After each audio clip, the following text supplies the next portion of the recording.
48 இருக்கு இல்லையா, அதை தான் ரிவ்யூ பண்ண போகிறோம் அப்படின்னே சொல்லலாம். ஸோ டே 48 பொறுத்த வரைக்குமே பார்த்தோம் அப்படின்னா டேயினுடைய ஸ்டார்டிங்லேயே வந்துட்டு இந்த ட்ரூத் ஆர் டேர் அப்படின்றது இருக்கு இல்லையா, அந்த கேமை வச்சு தான் டே அப்படின்றதே ஸ்டார்ட் ஆகி ஒரு மாதிரி போயிட்டு இருந்துச்சு அப்படின்னு சொல்லணும். ட்ரூத் ஆர் டேரை பொறுத்த வரைக்குமே பார்த்தோம் அப்படின்னா நம்ம முன்னாடியே சொன்ன மாதிரி ஒவ்வொரு சீசன்லையுமே வந்துட்டு ஒவ்வொரு லவ் கப்பிள் அப்படின்றது வந்துட்டு பிக் பாஸ்குள்ளே உருவாகிடுவாங்க. அது ஓவியால் ஆரம்பித்து பார்த்தோம் அப்படின்னா பவீரா இருக்காங்க இல்லையா, அவங்க வரைக்குமே வந்துட்டு பார்த்தோம் அப்படின்னா அமீர் பவுனி இருக்காங்க இல்லையா, அவங்க வரைக்குமே வந்துட்டு அது ஒரு மாதிரி போயிட்டு இருக்கக்கூடிய ஒரு ட்ராக் அப்படின்னு தான் சொல்லணும். ஸோ அந்த மாதிரி இருக்கக்கூடிய ட்ராக்ல இந்த சீசன் வந்துட்டு இன்னும் யாரும் உருகலையே, கிட்டத்தட்ட 50 நாள் கிராஸ் பண்ண போதே அப்படின்னு சொல்லும்போது பார்த்தோம் அப்படின்னா அமைதியாக திடுதுப்புன்னு இந்த ஸ்கூல் டாஸ்க்கை விளையாடிக்கிட்டு இருந்தவங்க பிடிச்சி விஜய் விஷால் தர்ஷிகா இருக்காங்க இல்லையா, அவங்க 2 பேத்துக்குள்ள ஒரு காம்போ மாதிரி போட்டு பண்ணலாம் அப்படின்னு சொல்லி பண்ணது. இப்போ பார்த்தோம் அப்படின்னா அவங்க 2 பேத்துக்கும் நடுவில் தனியாக ஒரு லவ் ட்ராக்கே ஓட ஆரம்பிச்சிருக்கு அப்படின்னே சொல்லலாம். ஸோ இதை வந்துட்டு அவங்க கண்டென்ட்டுக்காக பண்ணுறாங்களா, ஏதாவது பண்ணணும்னு சொல்லி பண்ணுறாங்களா, இல்லை மேபி வந்துட்டு வெளியில் வந்து இது கண்டினியூ ஆகுமா அப்படின்னு சொல்லிலாம் தெரில. பட் விஷாலை பொறுத்த வரைக்குமே ஒரு கிளியரான மைண்டில் இருக்க பையன் மாதிரி பேசிட்டு இருந்தார். ஒரு டைம் பட்டதே போதும் அப்படின்ற மாதிரிலாம் மறுபடியும் அவர் அந்த ட்ராக் இருக்கு இல்லையா, அதுக்குள்ளே போகிறாரா அப்படின்றத நம்ம வெயிட் பண்ணி தான் பார்க்கணும். ஏன்னா இது வரைக்குமே வந்துட்டு தர்ஷிகா இருக்காங்க இல்லையா, இந்த லவ் ட்ராக் வர வரைக்குமே வந்துட்டு ஒரு டஃபஸ்ட் கண்டஸ்டண்ட்டாக பார்க்கப்பட்ட ஒரு கண்டஸ்டன்ட் அப்படின்னு தான் சொல்லணும்.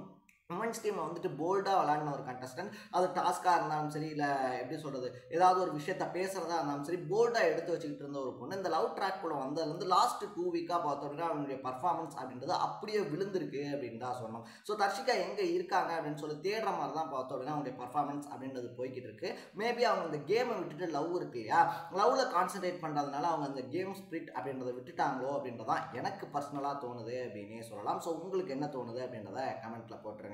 ரெண்டாவது விஷயத்தை பொறுத்த வரைக்குமே பார்த்தோம் அப்படின்னா இவங்க ஒரு மாதிரி போய்கிட்டு இருக்கும்போது ராணவ் இருக்கார் இல்லையா, ராணவ் வாண்டடாக ஏதாவது லவ் கண்டென்ட் பண்ணணும் அப்படின்னு சொல்லியே உள்ளே வந்திருப்பார் போல. ஏன்னா நமக்கு வந்துட்டு இங்கே வெளியே உட்காந்து ஃபேன் எடிட்ஸ்லாம் வந்து பண்ணி பறக்க விடுவாங்க, நம்ம இந்த லவ் ட்ராக்கை பிடிச்சோம்னா கொஞ்சம் ட்ரெண்ட் ஆகிடலாம். முன்னாடி வந்துட்டு நம்ம முன்னாடியே சொன்ன மாதிரி பார்த்தோம் அப்படின்னா கவின் லாஸ்லியா அந்த மாதிரிலாம் வந்துட்டு ட்ரெண்ட் ஆனாங்க இல்லையா. ஸோ அந்த மாதிரி நம்ம ட்ரெண்ட் ஆகிடலாம் அப்படின்ற பிளானில் தான் வந்திருப்பார் போல. இவர் பிளானில் வந்ததெல்லாம் ஓகே தான், பட் சும்மா இருக்க நம்ம பவித்ரா இருக்காங்க இல்லையா, அவங்கள கூப்பிட்டு இந்த கண்டென்ட்டுக்குள்ளே இழுத்து நம்ம ஒரு கண்டென்ட் பண்ணலாம் அப்படின்னு சொல்லி அவங்களுக்கு லவ் டார்ச்சர் பண்ணுற மாதிரி ஒரு கண்டென்ட் அப்படின்றதும் பண்ணிக்கிட்டு இருக்காரு. பட் ஒரு சில நேரத்தில் பார்த்தோம் அப்படின்னா பவித்ரா இருக்காங்க இல்லையா, அவங்க வந்துட்டு அதை ஸ்போர்ட்டிவாக எடுத்துக்கிறாங்க. ஒரு சில நேரத்தில் பார்த்தோம் அப்படின்னா கடுப்பாய் கத்தி முட்டுறாங்க. ஸோ இதை ராணவ் இருக்கார் இல்லையா, அவருக்கு வந்துட்டு பார்த்தோம் அப்படின்னா இன்னும் இந்த கேம் அப்படின்றது முழுசாக புரியல அப்படின்னு தான் சொல்லணும். ஏதாவது ஒன்று பண்ணி வெளியே தெரிஞ்சிடணும், ஏதாவது ஒன்று பண்ணி வெளியே தெரிஞ்சிடணும் அப்படின்றதெல்லாம் வந்துட்டு பார்த்தோம் அப்படின்னா ஃபுல் அண்ட் ஃபுல் கான்சன்ட்ரேட் பண்ணுறாரே தவிர அப்படி நம்ம பண்ணுறது இருக்கு இல்லையா, அப்படி நம்ம பண்ணுறது வந்துட்டு எந்த மாதிரி நம்மளை ப்ரொடெக்ட் பண்ணோம் அப்படின்னு சொல்லிட்டு தெரியாமல் ஒரு கேம் பிளே அப்படின்றது விளையாடிக்கிட்டு இருக்காரு. மோஸ்ட்லி இவர் விளையாடக்கூடிய கேம் பிளே இருக்கு இல்லையா, அவருக்கு அப்படியே பேக் ஃபயர் ஆகிறதுக்கான வாய்ப்பு அப்படின்றது நிறைய இருக்குது. ஏன்னா இந்த கேம்லேயே இன்னும் அவர் உள்ளே வர கிடையாது. ராணவாக இருந்தாலும் சரி, வர்ஷினியாக இருந்தாலும் சரி, இந்த கேமை எப்படி விளையாடணும், எப்படி கொண்டு போகணும் அப்படின்னு இருக்கு இல்லையா, அதை பத்தி எந்த ஐடியாவும் இல்லாம உள்ள கொண்டு வந்து கண்ணை கட்டி காட்டுல விட்ட மாதிரி அப்படின்னு சொல்லிட்டு நம்ம ஊர் பக்கம் ஒன்று சொல்லுவாங்க. அந்த மாதிரி பார்த்தோம் அப்படின்னா ஆட்களோட ஆட்களா இருக்காங்களே தவிர எப்படி அந்த கேமை கொண்டு போறது, முன்னோக்கி கொண்டு போறது அப்படின்றது அவங்களுக்கு தெரியாம இருக்கு. ஏதோ ஒன்று பண்ணணும் அப்படின்னு சொல்லிட்டு அதை பண்றாங்களே தவிர அதை கரெக்டா பண்றாங்களா அப்படின்னு சொல்லி கேட்டோம்னா அது பண்றது கிடையாது. அதுதான் அவங்களுக்கான மைனஸாகவும் அவங்க பண்ணக்கூடிய பெர்ஃபார்மன்ஸ் இருக்கு இல்லையா, அதில் அவங்கள மாற்றி விட்டுருது அப்படின்னு சொல்லலாம். ஸோ ராணவ் எனக்கு தெரிஞ்ச வரைக்கும் இந்த வீட்டில் ஷைன் பண்ணுறதுக்கான வாய்ப்பு அப்படின்றது ரொம்ப ரொம்ப ரொம்ப கம்மி தான். ஏன்னா அவருக்கு அந்த கேமை புரிஞ்சுக்கக்கூடிய அளவுக்கு கெப்பாசிட்டி இருக்கு இல்லையா, அது இல்லை அப்படின்றது அப்பட்டமாக வெளியே தெரியுது அப்படின்னு சொல்லலாம். மூணாவது விஷயம் பார்த்தோம் அப்படின்னா விஜய் சேதுபதியவே கடுப்பாக்குன ஒரு விஷயமா மாறினது வந்துட்டு இந்த டாஸ்க் கொடுத்தது அப்படின்னு தான் சொல்லணும். ஸோ உமன்ஸ் டீமை பொறுத்த வரைக்குமே பார்த்தோம் அப்படின்னா அவங்க வீடு மாறி இருந்தாங்க இல்லையா, ஸோ உள்ளே வந்தப்போ பார்த்தோம் அப்படின்னா ஆசையாக கேட்டு எடுத்த ரூம் அப்படின்றதுல இந்த டைம் பாய்ஸும் அவங்க இருந்த ரூம்ஸில் பார்த்தோம் அப்படின்னா கேர்ள்ஸும் தான் போய்கிட்டு இருக்காங்க. அதனால ரூல்ஸ் அண்ட் ரெகுலேஷன்ஸ் எல்லாமே தலைகீழாக மாறி இருக்கு அப்படின்னு தான் சொல்லணும். இந்த வாரம் அப்படி தான் போயிட்டு இருந்துச்சு.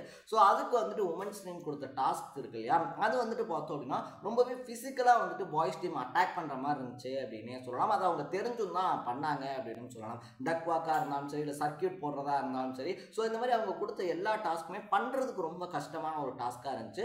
பாய்ஸ் டீமை பொறுத்த வரைக்குமே அதை வந்துட்டு கன்சிடர் பண்ணி தான் விளையாடிக்கிட்டு இருந்தாங்க. ஒரு டஃப்பான டாஸ்க் அப்படின்னு அதை நம்ம கொடுத்துடக்கூடாது, அது நமக்கே வந்துட்டு அகைன்ஸ்டாக திருப்பிடும் அப்படின்றதுல பாய்ஸ் டீம் ரொம்பவே பார்த்தோம் அப்படின்னா தெளிவான ஒரு கேம் அப்படின்றத ஆடினாங்க.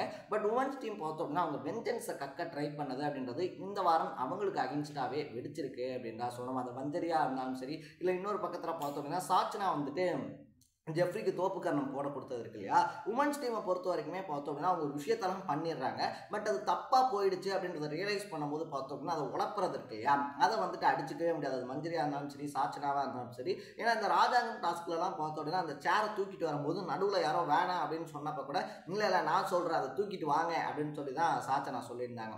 ஸோ அப்படி ஒரு கேம் பிளே அப்படின்றத விளாண்ட சாச்சனா பார்த்தோம் அப்படின்னா நான் ஜெஃப்ரிக்கு தோப்புக்கரணம் கொடுக்கும்போது யாராவது வந்து வேணாம் அப்படின்னு சொல்லியிருந்தாங்க அப்படின்னா நான் அதை வேணானே சொல்லியிருப்பேன். ஆனால் என்கிட்ட வந்து யாருமே சொல்லலை அப்படின்னு சொல்லிட்டு அதர் கண்டஸ்டன்ஸ் இருக்காங்க இல்லையா, அவங்க மேலே வந்துட்டு அந்த பழி அப்படின்றத தூக்கி போட ட்ரை பண்ணியிருந்தாங்க அப்படின்னு தான் சொல்லணும். ஸோ ஓவராலாக கேர்ள்ஸ் டீமை வந்துட்டு பார்த்தோம் அப்படின்னா இந்த பனிஷ்மெண்ட்ஸ் இருக்கு இல்லையா, அதை கொடுக்கும் போதெல்லாம் எல்லாருமே பார்த்துட்டு தான் இருந்தாங்க. லைக் சௌந்தர்யாவாக இருந்தாலும் சரி, பவித்ரா ஜனனி, இவங்க எல்லாருமே வந்துட்டு அந்த பனிஷ்மெண்ட்டை பண்ணும்போது பார்த்துட்டு இருந்தவங்க. விஜய் சேதுபதி யார் யாருக்கெல்லாம் உடன்பாடு இல்லை அப்படின்னு சொல்லி கேட்டோன்னே இன்க்ளூடட் அவங்களுமே கை தூக்குனாங்க அப்படின்னு தான் சொல்லணும். ஸோ அதில் வந்துட்டு இல்லை அப்படின்னா ஒரு டிஸ்கஷன் பண்ணும்போதே வந்துட்டு இல்லை இது வேணாம், இது வந்துட்டு தப்பாக ப்ரொடக்ட் ஆகும், இப்படி பண்ணுறது அவங்களுக்கு ஹெல்த்துக்கு நல்லதில்லை அப்படின்ற மாதிரி ஓப்பனாக அங்கேயே வாய் திறந்து பேசியிருந்தாங்க அப்படின்னா மேபி இவ்வளோ பெரிய பிரச்சனை அப்படின்றது வெடிச்சிருக்காது. பட் அவங்க பண்ணதெல்லாம் தப்பாக போய் சேர்ந்துருக்கு அப்படின்றத ரியலைஸ் பண்ணும்போது அதுலேருந்து எஸ்கேப் ஆகிறதுக்காக ஒரு சில விஷயங்கள் பண்ணுறாங்க இல்லையா, அதுதான் பார்த்தோம் அப்படின்னா அடுத்தடுத்து அவங்கள மாட்ட வைக்குது அப்படின்னே சொல்லலாம். ஓவராலாக பார்த்தோம் அப்படின்னா மஞ்சளுடைய கேப்டன்சி இருக்கு இல்லையா, மஞ்சளுக்கு கேப்டன்சி எப்படி பண்ணுறது அப்படின்னு சொல்லியே தெரியல அப்படின்னு தான் சொல்லணும். ஏன்னா அவங்கள பொறுத்த வரைக்குமே நான் படை தளபதியும் பார்த்தேன், இதுவும் பார்த்தேன், அதுவும் பார்த்தேன் அப்படின்லாம் சொன்னாலும் கூட எல்லா கேப்டன்ஸுமே பார்த்தோம்னா அந்தந்த வீக்கில் வரக்கூடிய டாஸ்க் அப்படின்றத ப்ளே பண்ணிக்கிட்டே தான் இருக்காங்க. அதையும் ப்ளே பண்ணிட்டு தான் அந்த கேப்டன்சி அப்படின்றதையும் பார்த்துக்கிட்டு இருக்காங்க. ஸோ மஞ்சரியை பொறுத்த வரைக்குமே பார்த்தோம்னா அந்த கேப்டன்சியை ஹேண்டில் பண்ணக்கூடிய அளவுக்கு அந்த கெப்பாசிட்டி அப்படின்றது இருக்கு இல்லையா, அது இல்லையோ அப்படின்னு சொல்லி தான் தோணுது. அவங்களே ஒரு சில நேரங்களில் பார்த்தோம் அப்படின்னா பெண்கள் டீமுக்காக விளையாடிட்டு கேப்டன்சி அப்படின்றத வந்துட்டு ஒரு ஷீல்டு மாதிரி வச்சு மறைச்சிட்டு இருந்தாங்க. லைக் அந்த பார்டர் தாண்டி போகிறதா இருந்தாலும் சரி. ஸோ அப்போல்லாம் வந்துட்டு கேப்டன்சி அப்படின்றத யூஸ் பண்ணிக்கிட்டு இருந்தாங்க. படை தளபதியாக எங்கே பேசணும், கேப்டனாக என்னென்ன பொறுப்பெடுக்கணும் அப்படின்றது அவங்களுக்கு தெரியாமல் இருந்திருக்கு அப்படின்னே சொல்லலாம். ஃபைனலாக அவங்க அதை ஒத்துக்கவும் செஞ்சுட்டாங்க அப்படின்னு தான் சொல்லணும். லாஸ்ட்டாக தான் பார்த்தோம் அப்படின்னா நம்ம விஜய் சேதுபதி இருக்கார் இல்லையா, அவர் சீசன் ஆரம்பித்ததுலேருந்தே என்ன சொல்கிறாரு அப்படின்னு சொல்லி பார்த்தோம்னா டேரெக்டாக பேசுங்க. ஒருத்தர்கிட்ட நீங்கள் ஒருத்தர் கருத்தை சொல்லணும், இல்லை ஒருத்தர் மேலே குற்றச்சாட்டை வைக்கணும். ஒருத்தர் பண்ணது தப்பு அப்படின்னா நீங்கள் பண்ணது தப்பு, இந்த இடத்துல நீங்கள் இப்படி பண்ணீங்க இல்லையா, அது ரொம்ப பெரிய தப்பு அப்படின்றத டேரெக்டாக பேசி விளையாடுங்க அப்படின்றத ஸ்டார்டிங்லேருந்தே சொல்லிக்கிட்டே இருக்காரு. பட் கண்டஸ்டன்ஸை பொறுத்த வரைக்குமே பார்த்தோம் அப்படின்னா நம்ம அப்படிலாம் சொன்னால் நம்ம நாமினேஷனில் போட்டுருவாங்களோ, இப்படிலாம் சொன்னால் நம்ம இந்த வீட்டிலேருந்து வெளியே போயிடுவோமோ அப்படின்னு சொல்லிட்டு எல்லாருடைய பாயிண்ட் ஆஃப் வியூவும் அந்த டைட்டில் மேலேயும் அந்த 50 லட்சம் ரூபா மேலேயும் தான் இருக்கே தவிர யாருமே பிக் பாஸ் அப்படின்ற அந்த ஸ்டேஜ் இருக்கு இல்லையா, இதை யூஸ் பண்ணிக்குவோம், இந்த ஸ்டேஜை யூஸ் பண்ணி நமக்கான டேலண்ட்டை வெளியே காட்டணும்னா வெளியே போய் நமக்கான வாய்ப்பு கிடைக்கும், அதை வச்சு நம்ம அடுத்தடுத்த கட்டத்துக்கு போய்க்கலாம் அப்படின்றதுல யாருமே கிளியராக கிடையாது. எல்லாருடைய பார்வையும் அந்த டைட்டில் ப்ளஸ் 50 லட்சம் ரூபாயை நோக்கி இருக்கிறதுனால யாருமே அவங்களுடைய டேலண்ட்டை காட்ட மறந்துட்டு அதுக்கு என்ன வழியோ அதை பார்த்து மட்டும்தான் போய்கிட்டு இருக்காங்க அப்படின்னே சொல்லலாம். பட் லாஸ்ட்டாக பார்த்தோம் அப்படின்னா முத்துக்குமரன் இருக்கார் இல்லையா, முத்துக்குமரன் வந்துட்டு மஞ்சரிக்கு சப்போர்ட் பண்ணது அருணுக்கு செம்மையாக கடுப்பேற்றிருக்கு அப்படின்னே சொல்லலாம். இதனால் வந்துட்டு பார்த்தோம் அப்படின்னா முத்துக்குமரன் வந்துட்டு மஞ்சரிக்கு டப்பா அடிக்கிறாருங்க. அது மட்டும் இல்லாமல் பார்த்தோம் அப்படின்னா கண்டிப்பாக அவன் வந்துட்டு ஒரு நாள் மாட்டுவான். தன்னை நல்லவனாக ப்ரொடெக்ட் பண்ணிக்கிறதுக்காக பார்த்தோம் அப்படின்னா எக்கச்சக்கமான விஷயங்களை பண்ணிக்கிட்டு இருக்கான் அப்படின்னு சொல்லிட்டு இது வரைக்கும் பார்த்தோம் அப்படின்னா முத்துக்குமரன் மேலே வந்துட்டு அருண் இருக்கார் இல்லையா, அருண் பிரசாத் வந்துட்டு ரொம்ப பெரிய விமர்சனங்கள் அப்படின்றதெல்லாம் வச்சதில்லை. ஸோ இதுக்கு நடுவில் வந்துட்டு இவர் இப்படி ஒரு ரொம்ப எப்படி சொல்ற தீவிரமான ஒரு விமர்சனம் அப்படின்றத வச்சு அவருக்குள்ளே இருக்கக்கூடிய ஆதங்கத்தெல்லாம் கொட்டியிருக்கிறது அப்படின்றது அப்கமிங் வீக்ஸில் அருண் விசஸ் முத்து அப்படின்றது ஒரு டஃபஸ்ட் ஃபைட்டாக வெடிக்கிறதுக்கான வாய்ப்பு அதிகமாக இருக்குது அப்படின்னு சொல்லி தான் எனக்கு தோணுது. ஸோ அருண் வந்துட்டு முத்துக்குமரனை டப்பா அப்படின்னு சொன்னதை பற்றி நீங்கள் என்ன நினைக்கிறீங்க அப்படின்றத கமெண்ட்டில் போட்டு இதே மாதிரி 100 டேஸ்க்கான அப்டேட்ஸ் இருக்கு இல்லையா, அதை தொடர்ந்து பார்க்கணும் அப்படின்னு ஆசைப்பட்டீங்கன்னா மறக்காமல் சேனலை சப்ஸ்கிரைப் பண்ணிக்கோங்க. நாளைக்கு இதே மாதிரி Day 49 ரிவ்யூவோட சந்திக்கலாம். Tata, bye by.